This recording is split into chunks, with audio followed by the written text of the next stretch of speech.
Estamos nós começando mais um paulochagas.net aqui na Imagem TV. Um abraço todo especial para vocês. Na semana que passou, era dia 15 de outubro, feriado nacional, na terça-feira, a gente acabou não fazendo o nosso programa em função, claro, deste feriado nacional. E hoje, dia 22 de novembro de 2016, como diz o Miller, hoje um dia histórico aqui na cidade de Lages. O município está de aniversário, completando 250 anos. Então, antes de mais nada, deixar então aquele forte abraço a todo o pessoal do município de Lages, parabenizando esta cidade muito bacana, maravilhosa, que eu escolhi para viver desde 1997.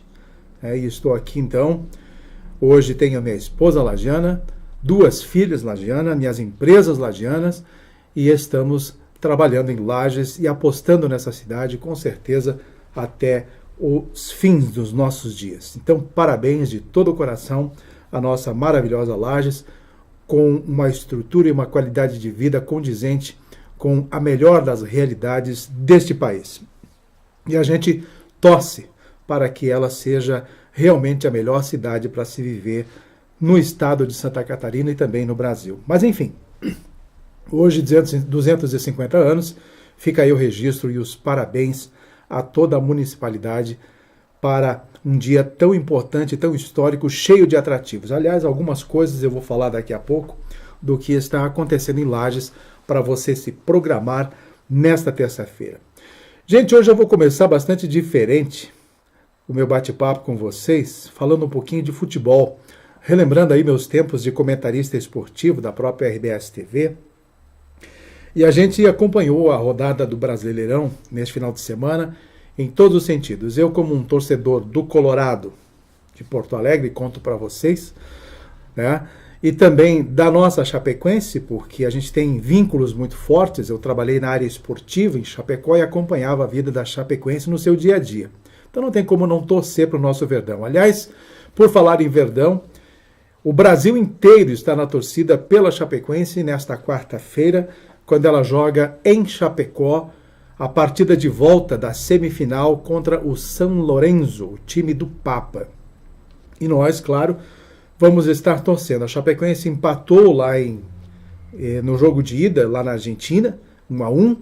Tem a vantagem de jogar pelo empate de 0-0. Qualquer resultado diferente pode ir para os pênaltis ou diferente em termos de empate, né? Se der 1-1, 2-2, já dá então o São Lourenço e tudo mais. Mas a gente torce para que a Chapecoense consiga vencer o São Lourenço nesta quarta-feira lá na Arena Condá. Depois, e para o abraço na decisão, né? Não se sabe qual o adversário na decisão, mas um jogo lá na Argentina e a decisão em casa. Tem um quê nesta participação da Chapecoense, caso ela passe para a final, não vai poder jogar na Arena Condá, porque a Conmebol exige que o estádio tenha capacidade para no mínimo 40 mil pessoas. E o estádio da Chapecoense tem capacidade para pouco mais de 20 mil pessoas. Então, a Chapecoense vai ter que jogar a segunda partida, se for para a final, né, não sabe o adversário, num estádio com essa capacidade. Provavelmente em Curitiba, ou ainda também estuda jogar em Porto Alegre. Mas enfim. Primeiro, torcer para que passe pelo São Lourenço nesta quarta-feira, então, na Arena Condá, em Chapecó. Aliás, por falar ainda em Chapecoense, a gente quer fazer um balanço rapidamente sobre o nosso futebol brasileiro. O time vem de 3 vitórias consecutivas, o Figueirense, o Botafogo e o São Paulo, né? Venceu o São Paulo por 2-0 no último domingo. E agora, depois desse jogo de quarta-feira contra o São Lourenço, vai jogar também uma partida extremamente importante em São Paulo, no Parque Antártica, diante do Palmeiras. O Palmeiras, que já de antemão diz que vai ganhar da Chapecoense e vai comemorar o título do Campeonato Brasileiro com uma rodada de antecedência, mas de qualquer maneira o Palmeiras também já está com as 2 mãos, os 2 pés, tudo já com os bolsos abertos para receber a taça de campeão brasileiro. Se não vencer a Chapecoense, pode empatar, com um empate já dá o título para o Palmeiras, mas eu estou sabendo aí que o time da Chapecoense vai tentar pôr um pouquinho de água no chope do Palmeiras neste domingo. Mas, enfim, é um jogo difícil, a Chapecoense realmente vai ter muitas dificuldades para segurar o outro Verdão de São Paulo, mas de qualquer maneira, como está jogando, às vezes tudo pode acontecer. Chapecoense e Palmeiras subiram junto para a primeira divisão, o Palmeiras estava rebaixado naquela época, foi o campeão, a Chapecoense foi em segundo lugar na Série B, e os dois subiram junto, então, para a Série A. E agora sempre protagonizam um grande confronto quando se enfrentam. Mas, enfim, falando um pouquinho do nosso pobre Colorado de Porto Alegre, assisti o jogo desta segunda-feira à noite, do fechamento da 36ª rodada, um pênalti que só o árbitro viu, né? Eu não sei como, aquele cara pulou e caiu simplesmente sem encostar em ninguém, o árbitro deu pênalti. Não sei se era corintiano, se queria alegrar a torcida do Corinthians, porque talvez alguém tivesse dito para ele lá que não saía vivo de lá, brincadeira, né?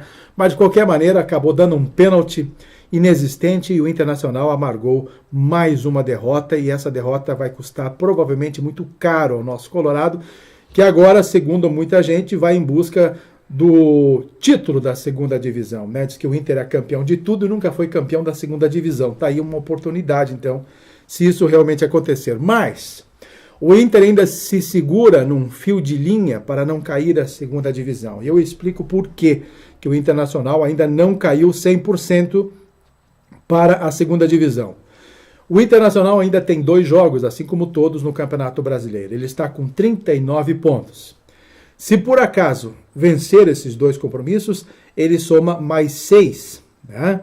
Chega a 45 pontos. Chegando a 45 pontos, né, ele tem condições de ultrapassar aqui o Vitória e o Sport. O Vitória está com 42 pontos, o Sport está com 43. Ou seja, mas tem que vencer as 2 partidas e torcer para pelo menos um tropeço do Vitória, né, uma derrota, e um tropeço do Sport. E aí então o Internacional consegue se livrar do rebaixamento desta forma, e ainda tem que ver o número de gols pró e o número de vitórias pró dessas equipes. Sei lá como é que isso fica. Mas de qualquer maneira, então, o Internacional vai ter que torcer para o tropeço do Sport, do Vitória, um dos 2 vai ter que tropeçar, e o Inter vencer as 2 partidas que faltam. O Inter enfrenta o Cruzeiro no Beira-Rio, no próximo domingo, e depois, se eu não me engano, o Fluminense na última partida, não sei em que dia, né? Mas de qualquer maneira, está aí a situação do Colorado se segurando num fio de linha, com uma esperança bastante pequena para escapar desta segunda divisão, desta Série B do Campeonato Brasileiro. E comemorar, claro, a ascensão do Avaí. O Avaí conseguiu, fora de casa, no último final de semana, no sábado, venceu o Londrina lá no Paraná, e por 1-0, e acabou então conquistando antecipadamente, com uma rodada de antecedência, a sua volta à Série A do Campeonato Brasileiro. Em compensação, ou para a tristeza dos catarinenses, neste mesmo dia, ou no domingo, aliás, o Figueirense acabou sendo derrotado pelo Vitória, 4-0, numa goleada lá na Bahia, e acabou então caindo para a Série B. Sobe o Avaí, cai o Figueirense. Em Santa Catarina estamos nessa situação. Então permanecem a Chapecoense, a subida do Avaí, teremos 2 então catarinenses disputando a Série A do Campeonato Brasileiro deste ano de 2017. São coisas do futebol. Mas enfim, minha gente, a gente aguarda agora o que vai acontecer nesta próxima rodada, da confirmação ou não da queda do Internacional. Se ele vencer, o Cruzeiro respira, ainda se segurando num fio de linha, né?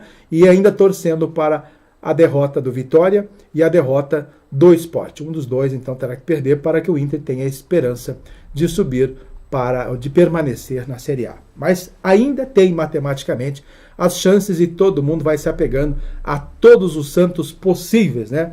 Para que o Internacional permaneça na Série A do Campeonato Brasileiro.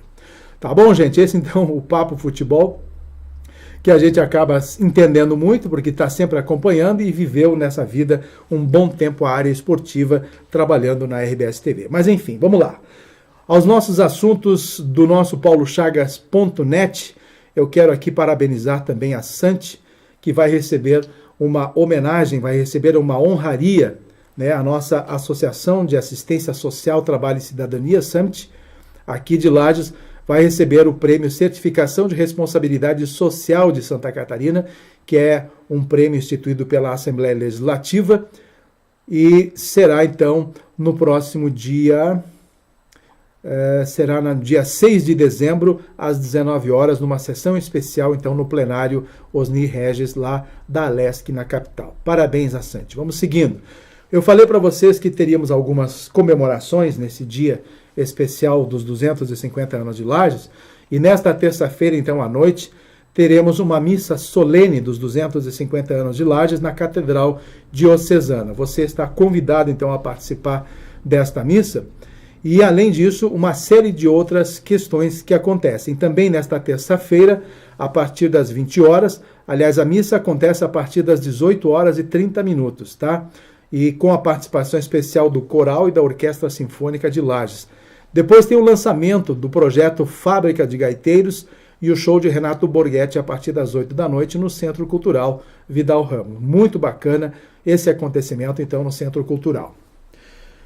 Virando a página e seguindo os assuntos do blog, o deputado federal Valdir Colato realmente não se cansa na luta de acabar com o horário de verão. Vocês sabem que ele é um eterno combatente ao horário de verão, sob a alegação de que o horário de verão mexe com o metabolismo humano e acaba sendo prejudicial para a saúde das pessoas. Enfim, esse é o principal motivo dele estar lutando para que o horário de verão se termine. E agora, nesta próxima semana, deixa eu ver uma coisa aqui, não, na próxima semana não, nesta quinta-feira, dia 24, ele acabou conseguindo fazer com que haja uma audiência pública lá em Brasília, que a Comissão de Seguridade Social e Família vai debater este assunto e os efeitos da adoção da modificação do horário de verão. Então tá aí, segundo ele, muitos especialistas vão estar falando. Entre os debatedores, o cardiologista Dr. Guilherme Honorário Moreira. Ele vai apresentar um estudo que constatou que 1 hora a menos no nosso sono pode causar aumento do número de mortes nas estradas, piorar o controle de diabetes mellitus, diminuir o rendimento escolar, aumentar o erro profissional, além de tentar uma adaptação que nunca ocorre. Para o deputado, o argumento usado pelo Ministério de Minas e Energia para manter o horário de verão não condiz com a realidade. O Ministério justifica que o horário serve de instrumento de eficiência energética, com melhor aproveitamento da luz natural. Obviamente, não leva em consideração os malefícios com o corpo humano. É essa a preocupação, então, do deputado. Eu acho que cedo ou tarde ele vai acabar conseguindo. Já está avançando esse projeto de lei dele para acabar com o horário de verão. Tem gente que gosta, tem uns que não gostam e assim por diante. Nesta terça-feira, logo mais à noite, nesse dia de que Lages completa seus 250 anos, o ex-senador Dirceu Carneiro estará sendo homenageado, né, com o título de cidadão lagiano na Câmara de Vereadores. Houve quem colocasse, inclusive, como uma das uma programação voltada como o programa do aniversário de Lages também, esta solenidade de título do cidadão lagiano. Enfim, está no cronograma de aniversário de Lages também. Vocês acompanharam no mês de outubro, o outubro rosa, né, com relação ao câncer de mama das mulheres. Depois tivemos o novembro azul, lembrando o câncer de próstata dos homens. E agora vem o dezembro laranja. Nem sabia que existia o dezembro laranja, mas é para avaliar e examinar pacientes quanto à presença de tumores malignos na pele. Está aí, então, uma campanha nacional de prevenção ao câncer de pele, e em Lages vai acontecer esta campanha no próximo dia 26 de novembro. Estou chegando num assunto que nós já cansamos de falar aqui e que, historicamente, nós já estamos cansados realmente e preocupados. É com relação à proliferação dos javalis na nossa Serra Catarinense. Eu estive há poucos dias em Campo Belo do Sul, até na propriedade do meu sogro, o meu cunhado, falando que perdeu toda a safra plantada de milho. Ele plantou o milho e, entre outros também produtores da região, perderam toda a safra por causa dos javalis. E quando estava nascendo o milho, ainda com a sementinha embaixo, né, ficava presa a sementinha no milho, os javalis iam comendo e assim por diante. Então, isso invadiram a lavoura inteira e só ficaram alguns milhos. Teve que tirar todo aquele milho para plantar outra cultura. Ele optou então em plantar o soja sobre naquela terra. Mas enfim, essa problemática dos javalis, a gente sabe que há muita gente envolvida na busca de uma alternativa para diminuir a proliferação desses animais exóticos e que estão realmente causando um estrago na nossa produção de milho no estado de Santa Catarina, e justamente no momento em que a produção de milho está cada vez menor no estado de Santa Catarina, o javali come a metade e a importação de milho tem sido cada vez maior para sustentar o agronegócio no estado e está cada vez mais caro, e isso pode se multiplicar para uma situação diferente, com agroindústrias já pensando em deixar o estado de Santa Catarina, coisa que seria um prejuízo enorme financeiramente para o estado, mas isso realmente pode acontecer exatamente pela falta de insumos ou de milho, porque hoje estão importando de outras regiões do Brasil, como do Mato Grosso, e até do exterior para sustentar, então, e está realmente ficando muito caro, muito difícil para as agroindústrias sobreviverem. Mas eu estou falando aqui da problemática dos javalis, que finalmente este assunto chegou em Brasília. Nesta semana, começou na segunda-feira, dia 21, uma oficina para discutir toda essa questão, uma oficina fechada para detalhar todas as questões sobre a fragilidade que nós temos sobre o controle do javali no estado de Santa Catarina, também no Paraná e no Rio Grande do Sul. Então vão tratar também do monitoramento disso tudo. O objetivo desta oficina é traçar um plano geral para o controle do javali e também traçar ações concretas para pôr em prática, como a definição dos objetivos específicos e as ações a serem desencadeadas. Eles vão discutir, inclusive, sobre o início e o fim desse projeto, dessas ações, um custo estimado para isso, quais serão os colaboradores e a localização para cada ação.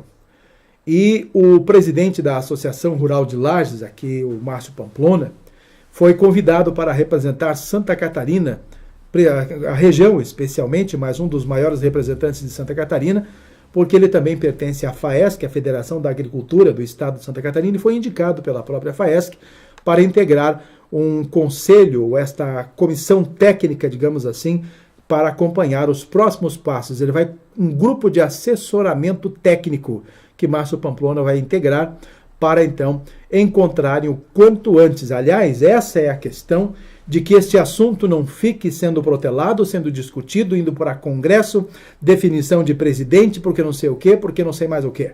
Isso pode demorar realmente muito e muito tempo até que se tomem as definições. A esperança é de que agora, como esse assunto chegou em Brasília, é de que estas pessoas que fazem parte desse grupo de assessoramento técnico, que já estão nesta semana discutindo isso, tomem decisões rápidas, porque é exatamente isso que nós precisamos. Porque, blá, blá, blá, já estamos cansados com relação ao combate dos javalis. Nós sabemos que a legislação impede todo mundo de caçar, não é qualquer pessoa que vai para o campo com arma e tudo mais. Além do perigo, o javali é um bicho extremamente perigoso também, ele ataca o ser humano e assim por diante.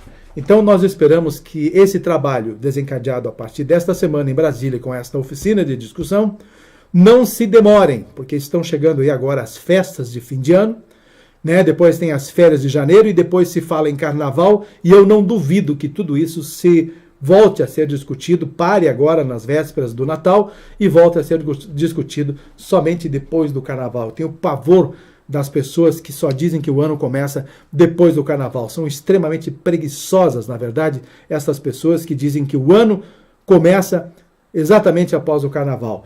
E muita gente liga isso porque os partidos, aliás, a política, ou os políticos do Brasil, sempre voltam a trabalhar no Congresso e na Assembleia Legislativa exatamente depois do Carnaval, né, nas câmaras de vereadores e tudo mais. Então, fica esta imagem de que o Brasil volta a trabalhar depois do Carnaval, porque os políticos, somente depois do Carnaval, é que realmente voltam a dar os seus expedientes no Congresso, na Assembleia, nas câmaras de vereadores. Falando de política um pouquinho, o PSD vai fazer um grande encontro em Lages no próximo dia 5 de dezembro, no sábado, no Centro Serra, para uma avaliação geral do ano, uma vez que o Partido Social Democrático acabou conseguindo uma expressiva vitória nestas eleições, com o aumento de prefeituras e tudo mais, então vai avaliar isso tudo. E já sabemos de antemão que o PSD irá realmente desembarcar ou tirar este vínculo que tem hoje com o PMDB para lançar a candidatura própria ao governo do estado de Santa Catarina. Um dos principais nomes que estão sendo ventilados hoje no estado de Santa Catarina por parte do PSD é, sem dúvida nenhuma, o deputado estadual Gelson Merizio, presidente da Assembleia Legislativa, e que entrega o cargo agora no próximo dia 31 de dezembro, deixa de ser presidente e vai passar exclusivamente agora a trabalhar o seu projeto de ser o candidato ao governo do estado de Santa Catarina para 2018. E, inclusive, outros nomes já estão sendo trabalhados, a gente sabe, não só do PSD, mas também por parte do PMDB, como o deputado federal Gelson Mariani, né? E também, não lembro aqui o primeiro nome, Mauro Mariani, né? Mauro Mariani, deputado do PMDB, também o deputado, aliás, o senador Paulo Bauer pelo PSDB. Quem mais? O Jorginho Melo, que no último final de semana, numa reunião em Florianópolis, teve também o nome cogitado ou pré-lançado para ser também um dos nomes a ser candidato ao governo do estado de Santa Catarina. O Jorginho Melo, que é do PR. E tem mais gente ainda se lançando aí, candidato sim, o PP também diz que terá um nome, não se sabe se será Esperidião Amin ou se será Ângela Amin, mas de qualquer maneira o PP também lançará o seu nome, segundo informações. Mas a gente sabe que as costuras políticas vão se arredondar daqui para frente, principalmente a partir do ano que vem, e existe uma expectativa de uma forte união da Tríplice Aliança retornar com o PSD, o PP e o PSDB, retomando então a Tríplice Aliança para tentar conquistar o governo do estado de Santa Catarina em 2018. Esta é a política estadual. Chegando na política local, nós estamos aí acompanhando o desenrolar deste fechamento de ano da administração municipal, agora encabeçada por Tony Duarte, e esta semana, nesta segunda-feira, dia 21, ocorreu a primeira reunião da equipe de transição entre os dois prefeitos, o prefeito atual e o prefeito futuro, Antônio Seron, que deverá assumir a partir de 1º de janeiro, então, a Prefeitura Municipal de Lages. Foi uma conversa que tratou basicamente ainda dos primeiros temas a serem abordados, mas especificamente a gente sabe que Antônio Seron está muito preocupado com a gestão financeira, então essa transição começa pela parte da economia, pela parte da Secretaria de Finanças, também pela Secretaria de Administração, também envolvendo a Semasa, porque isso envolve os recursos também por parte desta empresa municipalizada, e ainda o Progem, ou seja, a parte da Procuradoria Jurídica. São essas as áreas que há uma preocupação bastante grande. Depois, logicamente, se trabalha a transição em cima da saúde, porque a saúde é uma coisa que tem que ser trabalhada dia a dia, hora a hora, semana a semana, minuto a minuto, não tem como deixar de lado, e também a parte da educação, que já começa a trabalhar o calendário escolar, já que as aulas recomeçam no início de fevereiro. Então, parece-me que, pelas informações que a gente tem tido, até o próprio Antônio Seron ainda não falou tudo isso, mas de qualquer maneira a gente está sentindo de que ele vai começar com um secretariado bastante enxuto e depois, a partir de janeiro e fevereiro, irá estabilizando, terminando de compor o seu colegiado, mesmo porque estuda aí uma reforma administrativa para o final de janeiro, início de fevereiro, e aí sim, então, compor por completo o seu secretariado. Não vai exatamente chamar todo mundo agora, porque ele pensa em fazer essa reforma administrativa e depois colocar as pessoas exatamente nas áreas que ficarem definidas a partir desta reforma. É mais ou menos isso que Antônio Seron está pensando, está extremamente cauteloso na indicação de nomes e até agora não vazou um nome sequer para nenhuma das pastas a serem tocadas nas secretarias, ou sejam tocadas na prefeitura por parte das secretarias. O Seron está realmente sendo bastante cauteloso nesse sentido. Com relação à transição, parabéns a essa iniciativa. A gente sentiu de que há um bom relacionamento, que há um bom diálogo, que ela está extremamente sendo saudável e extremamente transparente para que a cidade de Lages tenha a melhor transição possível, para que também Seron comece tranquilamente a sua administração municipal a partir então de janeiro de 2017. Estamos praticamente fechando o nosso programa de hoje e lembrando a vocês que nesta semana começa no Parque Conta Dinheiro a construir Santa Catarina, a partir do dia 24, de 24 a 27, então de 24, quinta-feira, até domingo, a construir Santa Catarina, acontecendo no Parque Conta Dinheiro, e você está convidado. Se as pessoas querem, de repente, fazer um bom negócio com relação aos imóveis e com relação à decoração, entre outras questões, podem conferir este grande evento que acontece aqui no nosso município de Lages. Tá bom, minha gente? É mais ou menos isso que a gente tem a falar para vocês. Mais uma vez, um grande abraço por esses 250 anos, e a gente fica realmente na torcida para que Lages, a partir de agora, tenha uma vida realmente bem melhor a partir do que se espera na nova administração.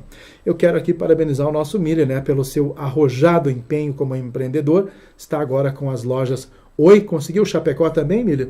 Está com Chapecó, Palhoça e Lages. E Joaçaba ainda mais. Então aumentou.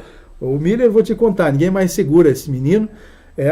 Além de todo esse belíssimo trabalho que ele vem desenvolvendo aqui na Imagem TV, acabou de comprar agora um equipamento para poder captar o sinal de internet via satélite para fazer transmissão em qualquer ponto que você possa imaginar, até lá no interior da Coxilha Rica, se quiser. Ele aponta então aquela antena e pode fazer uma transmissão ao vivo via Facebook, via Imagem TV, para de qualquer lugar que você possa imaginar.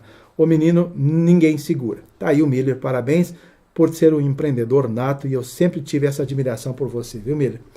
E então fica aí o nosso comercial. Visitem então as lojas Oi, fica aqui no centro de Lages. Qual é a rua? A Rua Presidente Nereu Ramos. Inclusive eu fiquei de fazer uma visita lá para ele, para ver quais são as opções. Então, se a gente migra aí dos nossos telefones, que a gente anda um pouco chateado, e se a Oi realmente compensar, vamos valorizar o trabalho do Miller, que está empreendendo nesse setor de telefonia móvel. Tá bom, minha gente? Um grande abraço e até a próxima semana, se Deus quiser. E a gente vai estar de volta porque Ele quer. Até lá!